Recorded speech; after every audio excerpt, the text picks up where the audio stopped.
بسم اللہ الرحمن الرحیم، الحمدللہ رب العالمین، والصلاة والسلام علی اشرف الانبیاء وسید المرسلین نبینا محمد وعلی آلہ واصحابہ اجمعین ومن تبعهم بإحسان الى یوم الدین، اما بعد۔ قال اللہ تعالی: ولا تقف ما ليس لك به علم ان السمع والبصر والفؤاد كل اولئك كان عنه مسؤولا۔ محترم صدر ذی وقار، علماء کرام، مہمانان گرامی قدر، بزرگان دین، نوجوانان ملت، عزیز بچوں اور پردہ نشین ماں اور بہنوں،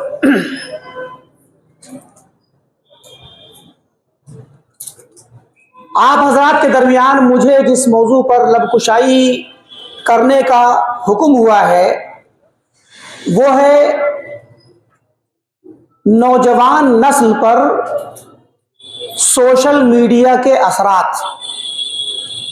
یقیناً یہ ایک وقت کا بڑا ہی حساس موضوع ہے اور وقت کی بہت بڑی ضرورت ہے، اور یہ موضوع ذمہ داران اجلاس کے اپنے معاشرے کے لیے، اپنی نوجوان نسل کے لیے اور تمام مسلمانوں کے لیے احساس ذمہ داری کا عکاس ہے، جو ہمیں یہ بتلاتا ہے کہ ہمارے بہی خواہ، ہمارے خیر خواہ، ہمارے علماء، دانشوران، مفکرین، مصلحین، یہ سب ہمارے لیے، ہماری ملت کے لیے، قوم کے لیے، ہماری نسلوں کے لیے، اور خاص کر جو ہر قوم کا سب سے بڑا سرمایہ ہوتا ہے نوجوان، ان نوجوانوں کے لیے کتنے زیادہ فکر مند ہیں۔ عزیزان گرامی قدر، یہ موضوع آج کے وقت میں بہت بڑی اہمیت کا حامل ہے۔ یہ سوشل میڈیا اور سوشل نیٹ ورکنگ، جس کی شروعات تقریباً 1997 سے ہوتی ہے، جب سب سے پہلا social networking website وجود میں آیا 6degrees.com، وہاں سے اس کی شروعات ہوتی ہے، اور اس کے بعد دھیرے دھیرے بہت سارے ایسے ویب سائٹ آتے چلے گئے جنہوں نے لوگوں کو آپس میں جوڑا، اور 2003 سے پھر ایک نیا انقلاب آیا جو ہمارے درمیان فیس بک کی شکل میں ہے، اور بہت ساری جو ایپس آئیں، میں ان ایپس کا تعارف نہیں کراؤں گا۔ قبل اس کے کہ میں سوشل میڈیا کے منفی اثرات خصوصی طور پر آپ کے سامنے پیش کروں، یہاں پر بطور تمہید ایک بات جان لیں کہ یہ جو ویب سائٹس یا ایپس آئیں انٹرنیٹ کی دنیا میں، یہ مغربی دنیا سے آئی ہیں، اور مغربی دنیا میں، امریکہ، یورپ میں اس کی ضرورت پیش کیوں آئی؟ یہ بہت اہم نقطہ ہے، اس کو سوچنے اور سمجھنے کی ضرورت ہے۔ دراصل مغربی دنیا، امریکہ اور یورپ کے اندر آپس میں میل جول کا ماحول نہیں ہے، ان کے یہاں خاندانی نظام نہیں ہے، ان کے گھر کے افراد ایک دوسرے سے جدا رہتے ہیں، آدمی اپنی زندگی میں مست ہے، اس کی بیوی اپنی زندگی میں مشغول ہے، بچے اپنی زندگی میں مشغول ہیں، کوئی کسی سے پوچھنے والا نہیں، کوئی کسی کا غم گسار نہیں، کوئی کسی کا فکر مند نہیں، بلکہ اگر بچے بڑے ہونے لگتے ہیں تو انہیں جان بوجھ کر گھر سے باہر نکالا جاتا ہے کہ تم جاؤ اور جا کر کے اپنی زندگی میں کمائی کرو اور اپنے بلبوتے پر پیسہ کما کر کے لاؤ، اور جب 18 سال کا بچہ یا بچی ہوتی ہے تو اس کو آزادی مل جاتی ہے، وہ ماں باپ کو چھوڑ کر جہاں چاہے چلا جائے، اور لڑکی بھی جہاں چاہے چلی جائے، جس کے ساتھ چاہے تعلقات قائم کر کے زندگی بنا لے اپنی۔ وہاں پر خاندانی نظام نہیں ہے، ان کے گھروں میں کھوکھلا نظام ہے۔ اس کھوکھلے پن کی وجہ سے ان کے درمیان خصوصی طور پر یہ ایک ضرورت محسوس ہوتی ہے، ان لوگوں کو ہوتی تھی کہ ہمارے درمیان سوشلی تعلقات مضبوط ہوں، اجتماعی تعلقات مضبوط ہوں، اور اس کے لیے انہوں نے الگ الگ مقاصد سے یہ سب بنائے۔ تب ظاہر ہے کہ جس جگہ پر اصلاً گھر میں انتظام نہیں، گھر کا خاندانی نظام جس کا بکھرا ہوا ہے، ان کے لیے یہ سوشل نیٹ ورکنگ بہت بڑی نعمت تھی آپس میں جڑنے کے لیے۔ جب انسان گھر میں ٹوٹا ہوا ہوتا ہے، بکھرا ہوا ہوتا ہے، تو باہر جا کے تعلقات دیکھتا ہے اور باہر اپنا ایک سلسلہ بناتا ہے۔ اصل اس کے پیچھے یہ ایک محرک تھا، اور ان لوگوں کے لیے ان کی آزاد زندگی میں، اباحیت کی زندگی میں، جس میں انہیں ساری چیز کی آزادی ہو، آدمیوں کو عورتوں سے، لڑکوں کو لڑکیوں سے، اور الگ الگ انداز میں تعلقات قائم کرنے کا ایک آزاد پلیٹ فارم ملے، ان کے یہ مقاصد تھے۔ اور ان مقاصد سے یہ سوشل ویب سائٹس وجود میں آئے۔ مگر ہمارا بر صغیر کا ماحول، مشرقی دنیا کا ماحول، عرب دنیا کا ماحول، مسلمانوں کا ماحول، اللہ تعالیٰ کے فضل و کرم اور اسلامی تعلیمات پر عمل کرنے کے نتیجے میں جو ہماری ثقافت ہے، ہماری تہذیب ہے، ہمارا ماحول ہے، ہمارا گھر، ہمارا خاندان جمع ہوا ہے، ہمیں باہر جانے کی زیادہ ضرورت نہیں ہوتی، ہمارے خاندانوں کے رشتے قائم ہیں، ہمارے رشتہ داروں کے ساتھ ہمارے تعلقات قائم ہیں، ہمیں ان کی طرح ضرورت محسوس نہیں ہوتی ہے۔ اب ہوا کیا، جب ان کا سسٹم ہمارے یہاں آیا اور ہمارے سماج میں یہ ہم نے اس کو ظاہر ہے کہ دنیا کے بدلتے حالات میں جب اسے قبولا، تو پھر آٹومیٹیکلی اس کا ریئیکشن ہوا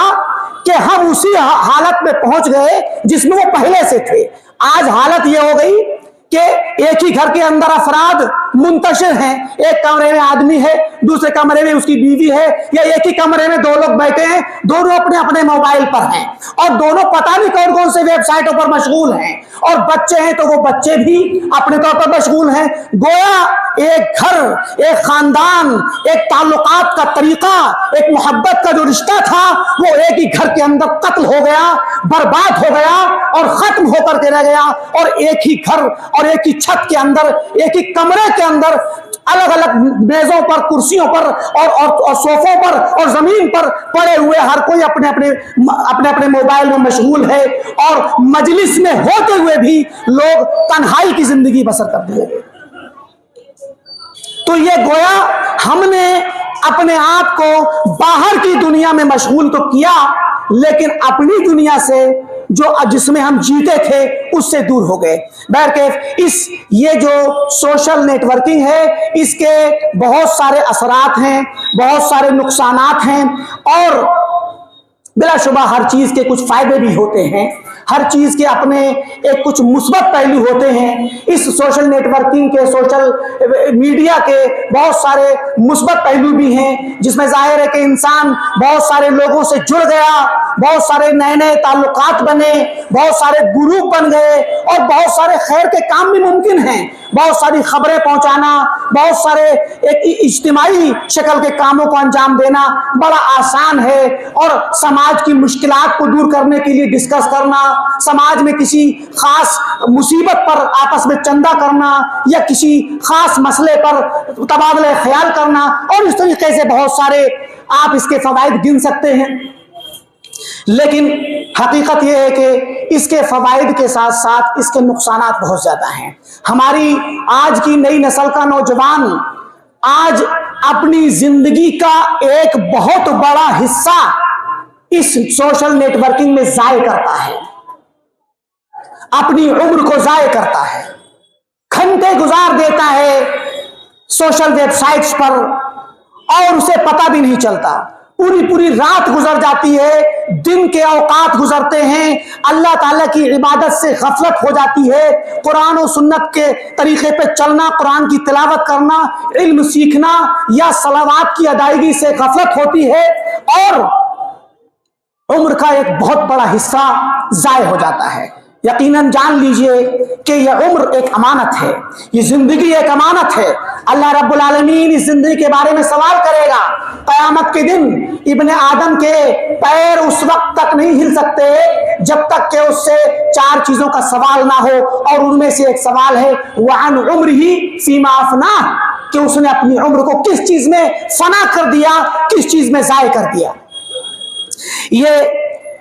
یہ زندگی کو ضائع کرنا، اوقات کو ضائع کرنا، اس نے ہمارے زندگی میں بہت بڑی خلا پیدا کر دی۔ لوگوں کے اندر ایک وہمی دنیا میں جینے کا ایک عادت پڑ گئی، لوگ وہمی زندگی کو پسند کرنے لگے، ریئل زندگی سے دور ہو گئے۔ اسی طریقے سے لوگوں کے اخلاق خراب ہو گئے، لوگوں کے اندر نوجوانوں میں، نوجوان لڑکوں میں، نوجوان لڑکیوں میں ناجائز تعلقات قائم کرنے کے یہ ذرائع بنے،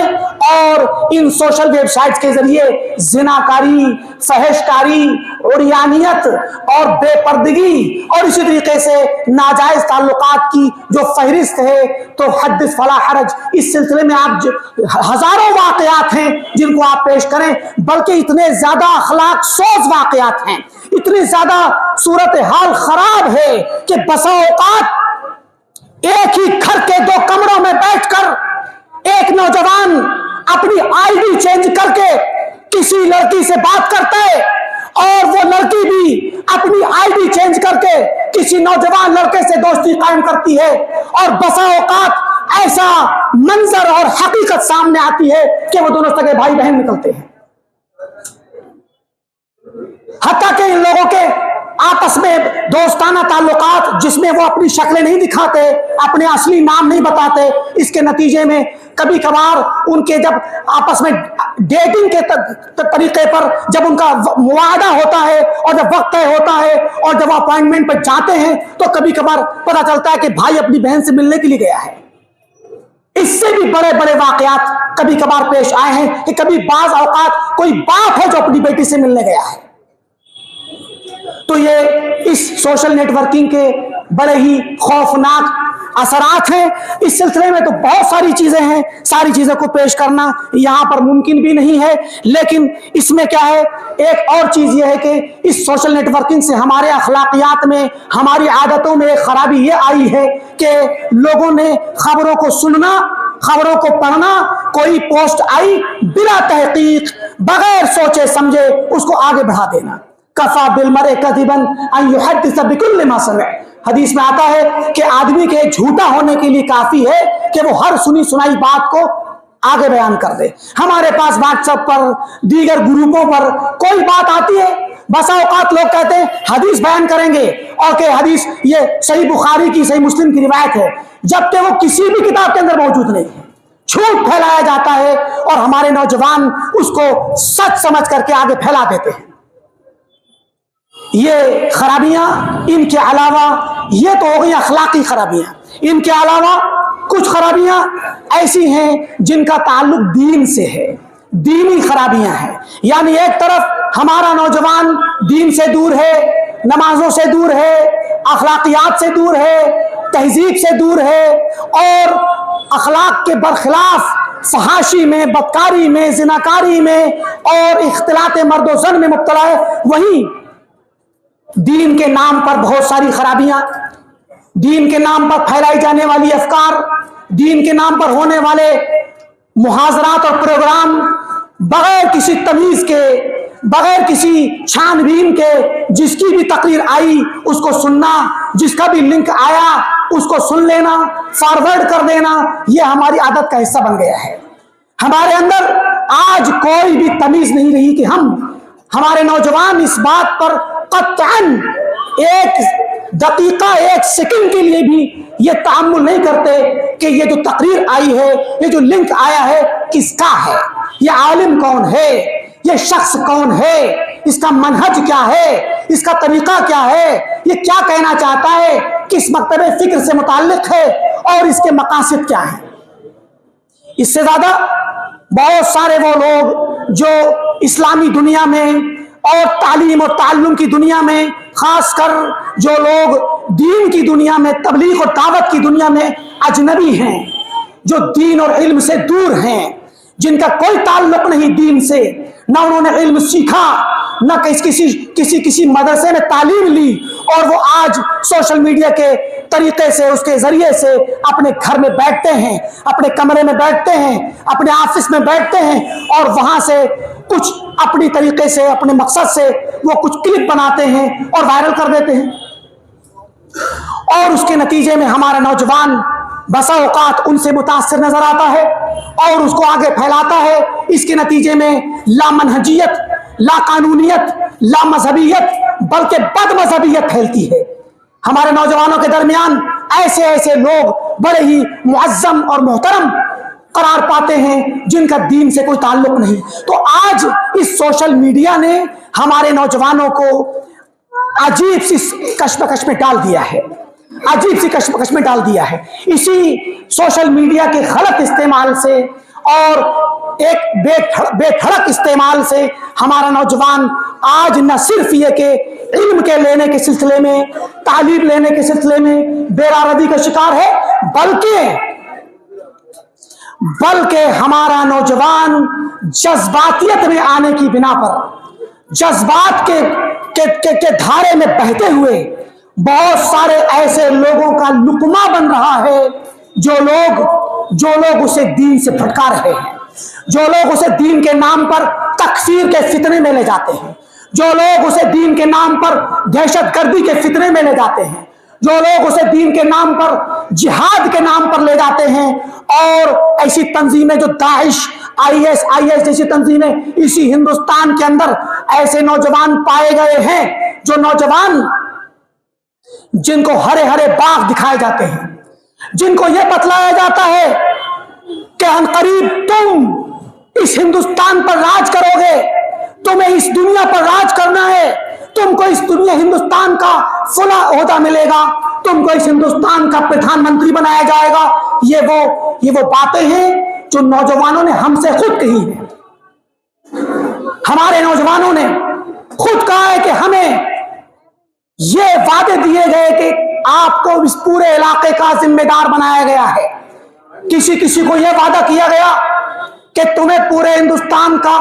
پردھان منتری بنایا جائے گا. کون ہے یہ لوگ؟ یہ داعش والے، آئی ایس والے، جہادی، وہ لوگ جو اسلام کے نام پر نوجوانوں کو گمراہ کرتے ہیں. ان کے گمراہ کرنے کے طریقے بے شمار طریقے ہیں. لڑکیوں کو استعمال کرنا، لڑکیوں کے ذریعے سوشل نیٹ ورکنگ کے ذریعے تعلقات قائم کرنا، فرینڈ شپ قائم کرنا اور نوجوانوں کا شکار کرنا. اسی طریقے سے ان نوجوانوں کو بہت سارے جذبات بھڑکانے والے ویڈیوز دکھانا، تصویریں دکھانا، ایسی جگہوں کی تصویریں دکھانا جن جگہوں پر عام طور پر جنگیں ہوں یا حالات خراب ہوں، وہاں کے ویڈیو دکھا کر نوجوانوں کو بہکایا جاتا ہے، ان کے جذبات کو بھڑکایا جاتا ہے اور انہیں بسا اوقات کبھی کبھار شادی کرنے کے بہانے، کبھی کبھار بہت سارے منصب اور بہت سارے عہدے دینے کے بہانے، کبھی کبھار اس ملک سے کسی اور ملک میں لے جانے کے بہانے، نیشنلٹی دلانے کے بہانے، الغرض نوجوان جو کم عقل ہے، کم تجربہ کار ہے اور کم علم ہے، اس نوجوان کو اس سوشل نیٹ ورکنگ کے ذریعے ہر طریقے کے ہتھ کنڈے سے آزما کر کے اس کو اس طرف کھینچا جاتا ہے اور ہمارے نوجوان اس کا شکار ہو کر کے اپنے دین سے ہاتھ دھو بیٹھتے ہیں. لہذا ایسے حالات میں جب اس سوشل میڈیا کے بہت سارے نقصانات ہیں، میں نے وقت کی قلت کی وجہ سے ان نقصانات کی طرف اشارہ نہیں کیا، کچھ چیزیں بطور سرسری طریقے سے بیان کر دوں. اس سوشل میڈیا کا ایک بہت بڑا نقصان یہ ہے کہ آج اس کا ایڈکشن ہو گیا ہے، لوگ اس کے عادی ہو گئے. لوگ آج ہمارے ذہنوں کے اندر ایسی بیماری پیدا ہو گئی کہ اگر موبائل نہ کھولیں ہمیں نیند نہیں آتی. ہمارے نوجوانوں کے دماغ اور ان کے دل اپنی جگہ قائم نہیں ہوتے جب تک کہ موبائل نہ دیکھ لیں، جب تک کہ فیس بک یا ٹویٹر پہ یا کسی اور گروپ پر اپنی بات نہ کہہ دیں. ہر مسئلے میں اپنی رائے دینا، ہر جگہ اپنے آپ کو آگے لانا، ہر جگہ اپنے آپ کو پیش کرنا، یہ ہمارے نوجوانوں کی عادت سی بن گئی ہے. اسی طریقے سے غلط طریقے کی جرات کرنا، غلط طریقے سے فواہش کو پھیلانا اور لوگوں کی عزت سے کھیلنا، اپنی شخصیت کو چھپانا اور سامنے والے کی بے عزتی کرنا. چاہے سامنے والا کوئی معزز شخصیت ہو، کوئی عالم دین ہو، کوئی ایسا محترم شخص ہو جس نے کوئی بات معقول کہی، لیکن اگر وہ آپ کے جذبات کے خلاف، آپ کے مقاصد کے خلاف، آپ کی اپنی خواہشات کے خلاف اگر اس کی بات ہے تو اس کے خلاف بدزبانی کرنا، اس کو بدنام کرنا، اس کو جیسے چاہے بولنا، اور یہ دونوں طریقے سے ہوتا ہے۔ کبھی کبھی بعض لوگ جو بے حیا ہو جاتے ہیں وہ آ کر کے کھلم کھلا بولتے ہیں، اور بعض وہ لوگ جو اپنے آپ کو چھپانا چاہتے ہیں تو ایک جھوٹی اور ایک نام بدل کر کے، اپنے آپ کو فیس بدل کر کے، ایک جھوٹی آئی ڈی کے ذریعے وہ گویا دوسرا نام ظاہر کر کے گالیاں دیتے ہیں، برا بلا کہتے ہیں۔ میرے عزیزوں، میرے ساتھیوں، یہ وہ بھیانک صورتحال ہے جس پر آج ہمارا نوجوان گزر رہا ہے۔ ہم نے ان چیزوں کو آسان سمجھ لیا ہے، ہم نے سمجھ لیا ہے کہ ہم کچھ بھی بول دیں گے، کوئی نہ دیکھنے والا ہے، نہ کوئی جاننے والا ہے، نہ کسی کو پتا ہے۔ وَلَا تَقْفُ مَا لَيْسَ لَكَ بِهِ عِلْمٌ إِنَّ السَّمْعَ وَالْبَصَرَ وَالْفُؤَادَ كُلُّ أُولَئِكَ كَانَ عَنْهُ مَسْئُولًا۔ جس چیز کا آپ کو علم نہیں اس کے پیچھے نہ پڑیں، اس کو بیان نہ کریں، اس کو سامنے نہ لائیں، اور اس میں اپنی رائے نہ دیں۔ جان لیجئے کہ آپ کا کان، آپ کی آنکھ، آپ کا دل، یہ سب اللہ کی امانت ہے۔ ان سب کے بارے میں سوال ہونا ہے۔ ہمارے نوجوانوں کو جاننا ہوگا کہ وہ جو کچھ بھی وقت سوشل میڈیا پر گزارتے ہیں، ایک ایک لمحے کا حساب ہونا ہے۔ قیامت کے دن اللہ تعالیٰ کے سامنے ایک ایک لمحے کا حساب دینا ہے، اور جو بات ہم میڈیا پر لکھتے ہیں، ہر لفظ کو اللہ تعالیٰ کے یہاں ریکارڈ کیا جا رہا ہے، اس کا ہمیں حساب دینا ہے۔ ہم جو باتیں بولتے ہیں، جو مناظر دیکھتے ہیں، وہ مناظر جن کے جو اباحیت پر مبنی ہیں، جو عریانیت پر مبنی ہیں، فحش فلمیں ہیں، فحش طریقے کے مناظر ہیں، ان کی تو بات ہی مت کیجئے، کیونکہ نوجوان آج بستر پر لیٹ کر تنہائی میں لحاف کے اندر، چادر کے اندر لیٹ کر کے ان چیزوں کا مشاہدہ کرتا ہے، اور وہ یہ بھول جاتا ہے کہ اللہ رب العالمین اس کو دیکھ رہا ہے۔ وَاتَّقُوا اللَّهَ الَّذِي تَسَاءَلُونَ بِهِ وَالْأَرْحَامَ إِنَّ اللَّهَ كَانَ عَلَيْكُمْ رَقِيبًا۔ اللہ تعالیٰ تمہارے اوپر نگراں ہے، تمہاری نگہداشت کر رہا ہے، تمہاری نگرانی کر رہا ہے۔ تو ہمارے نوجوانوں کو جاننا ہوگا کہ ان کا ایک ایک قدم، ان کی ایک ایک حرکت اللہ تعالیٰ کے ریکارڈ میں ہے، اللہ تعالیٰ کی نگرانی میں ہے، اللہ تعالیٰ ان چیزوں کو دیکھتا ہے۔ ایسے حالات میں ہمارے نوجوانوں کا،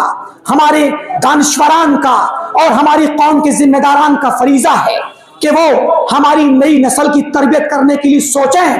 اور میں مختصر سی 2-3 باتیں کہوں گا جو بطور تجویز کے ہیں، کیونکہ مناسب نہیں کہ میں یہاں پر خالی خرابیاں بیان کر کے چلا جاؤں، بلکہ ضروری ہے کہ یہاں پر ہم کچھ تجویزیں بھی رکھیں تاکہ ہمیں اندازہ ہو کہ ہم کس طریقے سے اس بیماری پر قابو پا سکتے ہیں۔ سب سے پہلے ہمارے ذمہ داران کو، دانشوران کو، علماء کرام کو، اور علاقے کے اور بڑی بڑی شخصیات کو، اور تمام ذی ہوش اور ذی عقل لوگوں کو ضروری ہے کہ وہ اس بات پر توجہ دیں کہ ہماری نسلوں کی تربیت ایمان باللہ پر ہو، اللہ پر ایمان مضبوط کیا جائے، کیونکہ اس سوشل میڈیا نے اللہ پر ایمان کو کمزور کیا ہے، اللہ تعالیٰ کی نگرانی کو کمزور کیا ہے، اللہ تعالیٰ کی صفات اور اس کے ناموں کو اور اس کی خوبیوں کو ہمارے نوجوانوں اور بچوں کی ذہنوں میں، ان کے دلوں میں پیوست کرنا ہوگا، اور اس کی شروعات ہمارے گھر سے ہوگی۔ ہمارے آباء و اجداد کریں گے، گھر کا باپ کرے گا، گھر کی ماں کرے گی، وہ لوگ اس کی شروعات کریں گے۔ اپنے بچوں کے دلوں میں اللہ تعالیٰ کا خوف پیدا کرنا ہوگا، اللہ کی محبت پیدا کرنی ہوگی، اللہ تعالیٰ کی نگرانی پیدا کرنی ہوگی۔ ہمیں خود پریکٹیکلی یہ ثابت کرنا ہوگا،